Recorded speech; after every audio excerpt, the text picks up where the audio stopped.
आतापर्यंत आपण राष्ट्रीय हितसंबंध, त्या हितसंबंधांमध्ये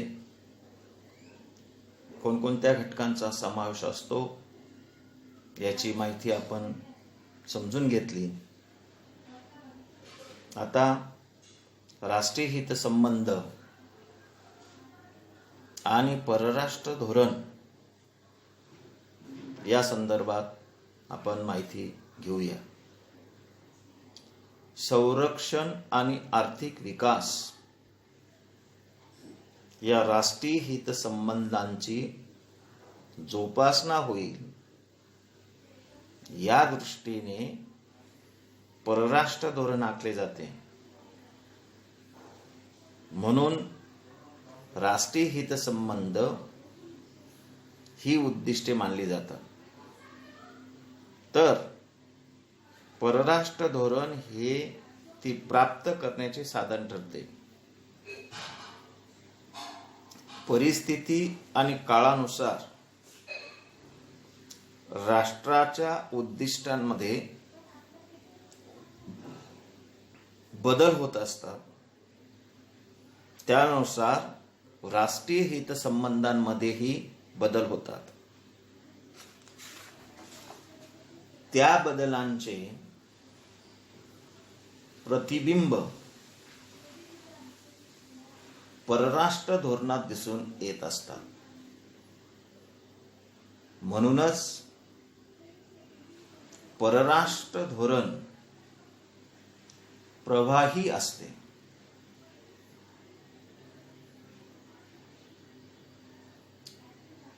परिस्थिती आणि काळानुसार परराष्ट्र धोरणात बदल होत असले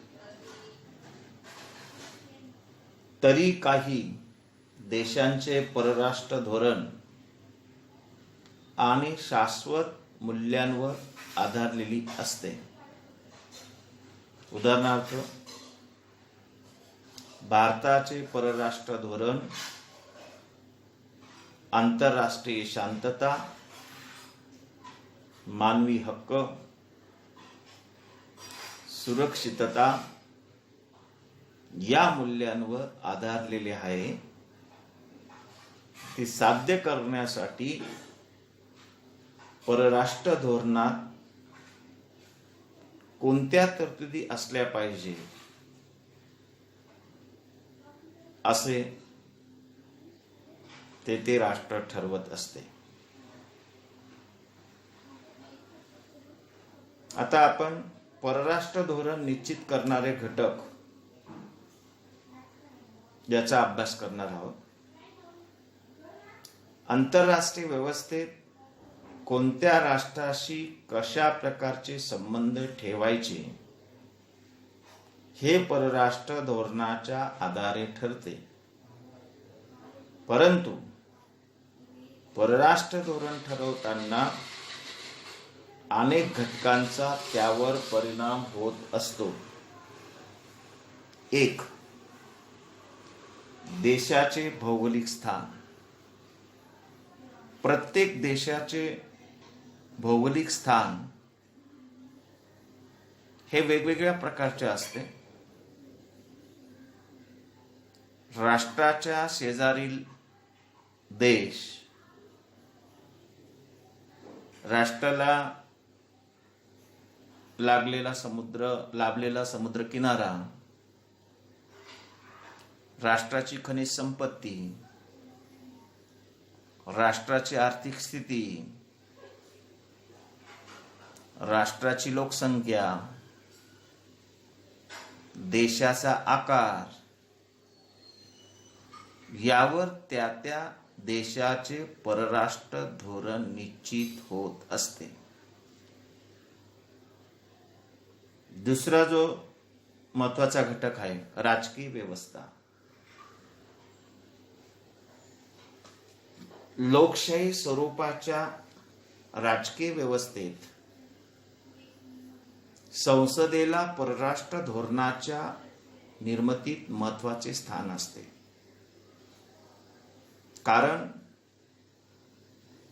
परराष्ट्र धोरणासंबंधीच्या विषयांवर संसदेत चर्चा केली जाते. विरोधी पक्ष प्रश्न विचारून परराष्ट्र धोरणावर नियंत्रण ठेवू पाहत असतात.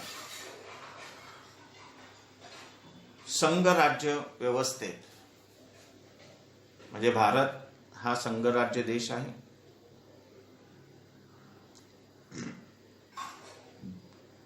संघराज्य व्यवस्थेत असणाऱ्या देशांना परराष्ट्र धोरणाची आखणी करताना घटक राज्यांचाही विचार करावा लागत असतो. कारण शेजारी राष्ट्रांमधील घडामोडींचा त्या त्या घटक राज्यांवर परिणाम होत असतो. आपल्याला असे अनेक उदाहरणं सांगता येतील. उदाहरणार्थ, श्रीलंकेतील घडामोडींचा तामिळनाडूवर आणि बांगलादेशात काही घडल्यास पश्चिम बंगाल आणि ईशान्येकडील राज्यांवर त्याचा परिणाम होत असतो.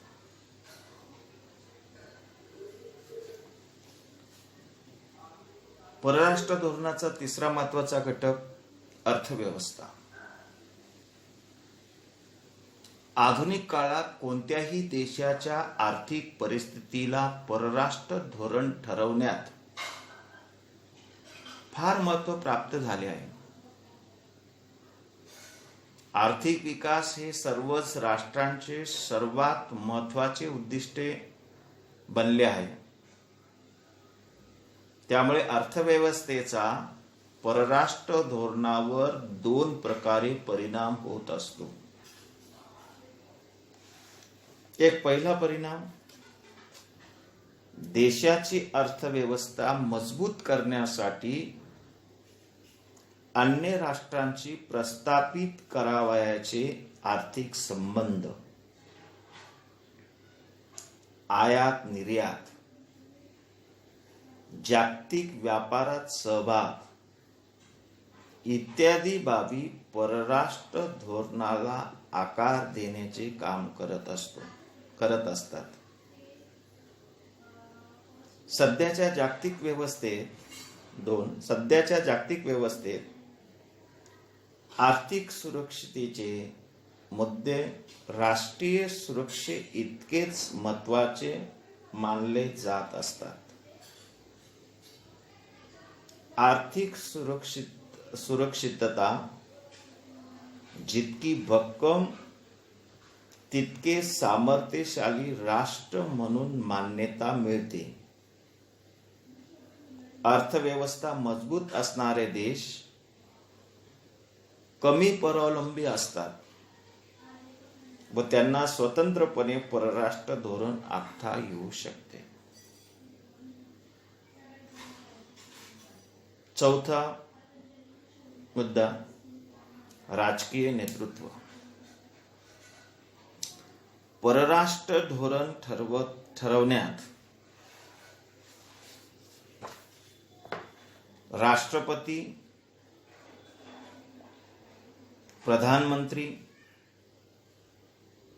परराष्ट्र मंत्री, संरक्षण मंत्री, अर्थमंत्री, गृहमंत्री यांचा वाटा असतो. म्हणजे जर भारताचं परराष्ट्र धोरणासंदर्भात निर्णय घ्यायचा असेल तर भारताचे राष्ट्रपती रामनाथ कोविंद, प्रधानमंत्री नरेंद्र मोदी, परराष्ट्र मंत्री सुब्रमण्यम जयशंकर, संरक्षण मंत्री राजनाथ सिंह,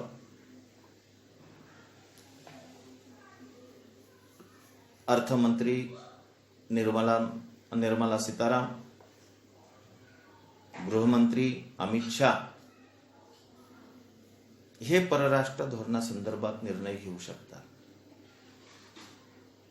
परराष्ट्र धोरणातील सातत्य टिकवून ते सुधारण्याचा प्रयत्न या पदावरील व्यक्ती करतात. उदाहरणार्थ, पंडित जवाहरलाल नेहरूंनी भारताच्या परराष्ट्र धोरणात अलिप्तवादाची भर घातली. अटल बिहारी वाजपेयी यांनी भारत चीन संबंध सुधारण्यात मोलाचे योगदान दिले आहे.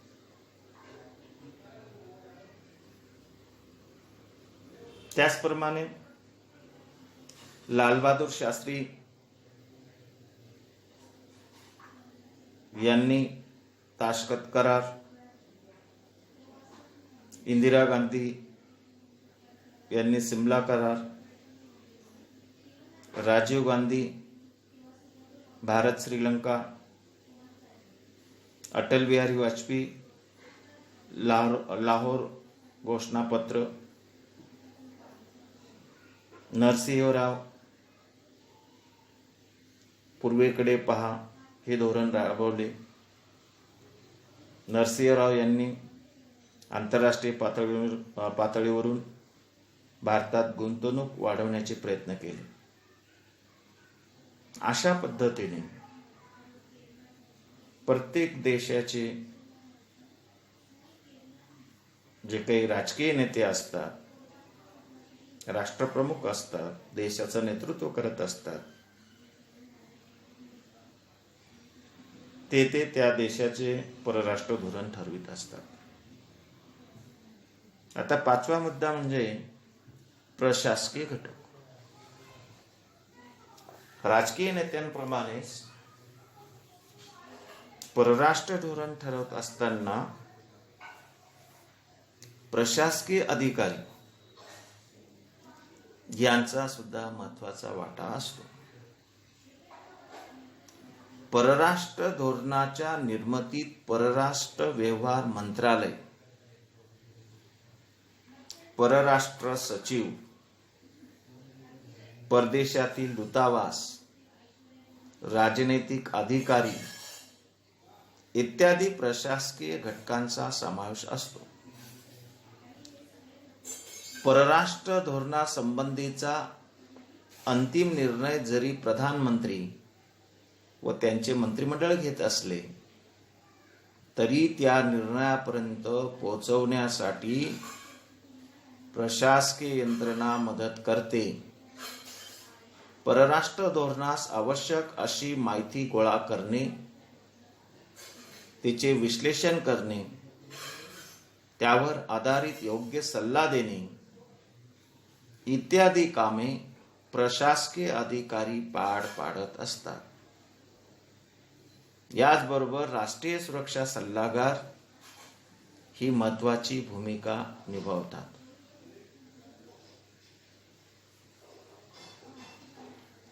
अशा पद्धतीने आंतरराष्ट्रीय स्वरूपाचं म्हणजे प्रत्येक देशाचं परराष्ट्र धोरणाची कार्यवाही केली जाते. आता प्रत्यक्षात आपण भारताचे परराष्ट्र धोरण किंवा भारताचं परराष्ट्र धोरण कशा पद्धतीने तयार केलं जातं, कशा पद्धतीने राबवलं जात असतं, या संदर्भात आपण माहिती घेणार आहोत.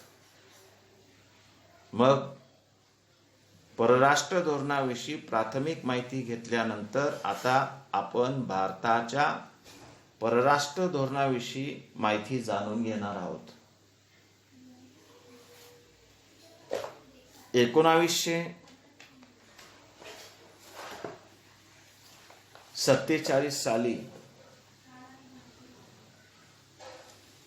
भारताला स्वातंत्र्य मिळाले आणि तेव्हापासून भारताने आपले परराष्ट्र धोरण स्वतंत्रपणे आखण्यास सुरुवात केली. भारताच्या संविधानातील मार्गदर्शक तत्वांमध्ये राज्याने परराष्ट्र धोरण कसे आखावे याविषयी तरतुदी केलेल्या आहेत. मार्गदर्शक तत्वांमधील कलम 51 नुसार परराष्ट्र धोरणाची एक व्यापक चौकट स्पष्ट करण्यात आली आहे. त्यानुसार भारताने आंतरराष्ट्रीय शांतता व सुरक्षितेच्या जतनाला प्राधान्यक्रम दिला आहे. आपल्या आंतरराष्ट्रीय समस्या किंवा वाद शांततेच्या मार्गाने सोडवावेत असे स्पष्ट केलेले आहे. अन्य राष्ट्रांशी मैत्रीपूर्ण संबंध ठेवणे व आंतरराष्ट्रीय कायद्याचा आदर करणे हे आपल्या परराष्ट्र धोरणाचे उद्दिष्टे मानले आहे. भारताचे आतापर्यंतचे परराष्ट्र धोरण या चौकटीत विकसित झालेले आहे.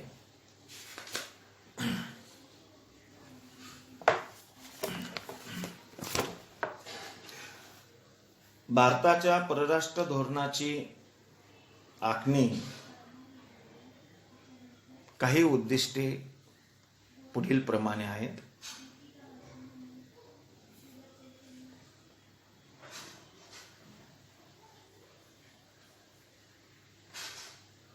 शेजारी देशांशी व अन्य देशांशी मैत्रीपूर्ण संबंध जोपासताना आपल्या देशाच्या संरक्षणास बाधा येणार नाही याची काळजी घेणे. राष्ट्राच्या भौगोलिक सीमारेषा सुरक्षित राहतील याबाबत तडजोड न करणे. भारताच्या एकतेचे व एकात्मतेचे संरक्षण करणे. दुसऱ्या देशात वास्तव्य करणाऱ्या आपल्या नागरिकांच्या हिताचं रक्षण करणे ही जबाबदारी त्या देशातील भारतीय दूतावास पार पाडतात. भारताच्या आर्थिक विकासासाठी परराष्ट्राबरोबर आर्थिक व व्यापारी संबंध प्रस्थापित करणे.